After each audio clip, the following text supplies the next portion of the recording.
Hey, what's up, y'all? Welcome to the very first episode of the iTrain podcast. I am your host, Oscar Kimjika, and today I have the founder of Osi Fit Life, my homeboy, Osi Muoka. What's good, bro? What's good, man? How you doing, man? Good seeing you, man. Good seeing you, too. All right, so we're going to jump right into it, man. Tell us about your fitness journey as a fitness professional and personal trainer. All right, well, I started getting right into working out and fitness about 8 years ago. I was this scrawny looking kid. I weighed like 110 pounds. And, I was being bullied in school and all that stuff. So, one of my friends, a really close friend of mine, told me, let's go to the gym one day. And once I got into the gym, I never left. So it's been an 8 years journey of just hard work, dedication, perseverance, and here I am, I own our Osi Fit Life. Awesome. And doing a lot of things with fitness. Dope. So talk to us about how it was for you to make the transition into the gym. How did you begin to feel more confident and comfortable with the workouts? Walk us through that. All right. So when I first got into the gym, right, I didn't know what I was doing. I mean, my friend, he works out, but he never really understood the dynamics of training and coaching and, working out, exercising. And so we just go to the gym, 2 hours, just do whatever, no plan, nothing. But as the years went by, I started getting more knowledge, acquiring more knowledge, meeting new exercise folks and people who really knew the whole concept about training. And slowly but surely I started understanding how the body works. And also through my personal research and reading, obviously watching some YouTube videos of some guys that, my mentors, I was able to actually understand how this whole training and exercising and how the body works. And that's really how I got more into it. Nice. Were there any obstacles that you faced in, sculpting what we see now, the physique that we see now? Yeah. Were there any obstacles that you faced in the gym, bro? Well, obviously, for you to make a commitment to fitness, right, you definitely need to be dedicated, and obviously you have to make time for it. Right. My biggest obstacle was making time. As this kid, I had to go to school full time, had a full-time job. Those are valid excuses not to want to work out, but those are my major obstacles because I recently just moved out on my own. So financially it was also a struggle to kind of make ends meet and also make time to go to the gym. So in the beginning stages, I would say time and being committed to actually working out frequently were my biggest obstacles. Right. And also meal prepping. That's a headache in itself, right? Making sure you stay on top of that. Yeah, but meal prepping though, no lie, I really got into meal prepping maybe 3 to 4 years ago. So my first 4-5 years, I was just working out, eating whatever that feels good or whatnot. But actually, the last 3-4 years, I've gone more into meal prepping and trying to eat what's good for the body, when to eat, and how what kind of quantity and quality of food to put in the body. Right, very important. So let's talk about that. Let's talk about how you can help people, or how you are helping people with that part of the workout regimen. Because it's not all about what you do in the gym, it's what you put in your body. So let's talk about that for a second. All right, so you mean my meal prepping? Meal prepping and, nutrition, all that. All right, so, I'm all for research and, I'm trying to acquire knowledge. So when I finally understood, obviously I met some folks, and I don't know where I met you are about nutrition and stuff like that. So I met some folks who kind of put me in the right direction for nutrition and trying to understand what to put in the body. So basically, it's always good if you're depending on what type of goals you have as a bodybuilder or as an exercise person, to plan your meals to fit your goals. Absolutely. So if you're trying to lose weight, obviously you want to eat high protein, lower carbs, or if you're trying to get bulk up, you want to increase your carbs, and obviously the right supplements as well. So once I began to understand the dynamics of how the body works and what to eat or what type of nutrition to go put myself through depending on my goals, I was able to really understand that, and obviously I see huge progress because we don't understand that meals are really the main thing when it comes to personal training. Yeah. If your meals are right, then your training, your exercising will just fit right along it. So once I understood how to meal prep and how to guard what to eat and when to eat depending on my goals, that really helped me.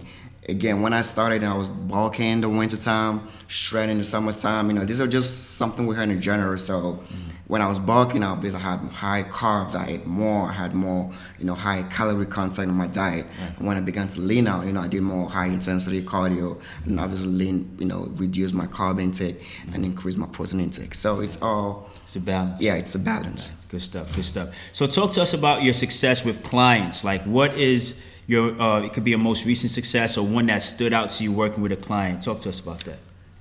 Man, I have a lot of success stories, and I'm not even trying to brag, but again, as personal trainers, you're a certified personal trainer. The main thing we understand is we need to understand our clients, right? Obviously, clients come with our individual goals. Hey, I want to lose weight. I want to lose 20 pounds. Or it's my friend's wedding in Jamaica in 3 months. I want to lose this amount of pounds, whatnot. But you, as a personal trainer, you need to understand, it's not just about working out. How do you commit your time? How do you put in effort into your personal life outside of the gym? So my personal stories go as far as, texting a client at 6 a.m. Go. It's time to go run. It's time to do some cardio. So what my most recent goal, she was struggling to lose weight. She weighed, when she started working out, she weighed about 312 pounds. Wow. And then she was obviously working on her own, and she hit her plateau of about 250. She said she tried everything. She tried the keto diet. She worked out. She did cardio. She just couldn't lose the weight. Mm-hmm. So when she came to me, I said, do you include weight training, in your routine? She said, oh, no, I just run. I'm like, weight training also helps lose weight. Right. We don't understand that. So she came to me and I said, I'm going to put you through this weight training routine and for these next several weeks, months, and let's see how the body adjusts to it. Mm-hmm. And sure enough, in about a 6 month span, she went from 250 to about, 220 or 215. So she lost a good amount of weight in that 6 month plan. Obviously, our goal was to go under 200, but the major progress from just working out with me for about 3 6 months plan and including weight training in our routines helped her to effectively lose the weight she was looking to lose. That's good stuff.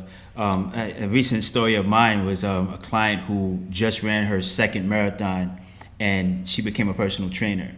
Oh, wow. So, when you look at stuff like that, how our impact and our influence changes the scope of people's lives and brings them to the right direction. It's just amazing stuff to look at, man. Yeah. You have that impact on people. That's why we do this. Yeah. So talk to us about that. Like, who's influenced you? Who's inspired you to, go to the gym? And, if you look at somebody from Instagram or, if it's someone that is in the fitness industry that's giving you some nuggets of wisdom and giving you that one thing to, give you that spark to go in the gym, who's done that for you? All right, I have a few though. I aspire. I don't talk about fitness models, IG models, whatnot. There are some folks I follow on Instagram that I aspire to be like. I love what they do. They're my biggest inspirations. This guy Simeon Panda is one of them. James Q Fitness. He really balances nutrition and high intensity, which is really my basis for my training. And also there's Ulysses. He's also someone I follow and admire, aspire on Instagram. When I bring it closer home, obviously I have two people close in my life that, we work out sometimes. Obviously I have you, you go through the whole high intensity, how to burn fat and also keep your muscle. And I also have another friend, Simon Camel.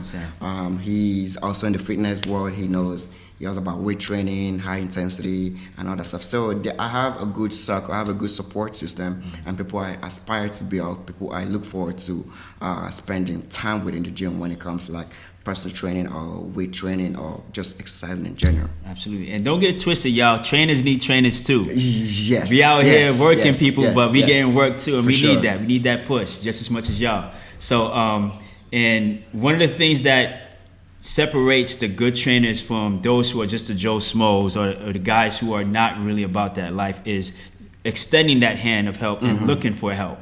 We don't have all the answers, and it's not just one particular way to train. There's multiple different ways of training. Right. So about that, talk to me about your most favorite style of training when you go in the gym. Like, what's your niche training, if you will?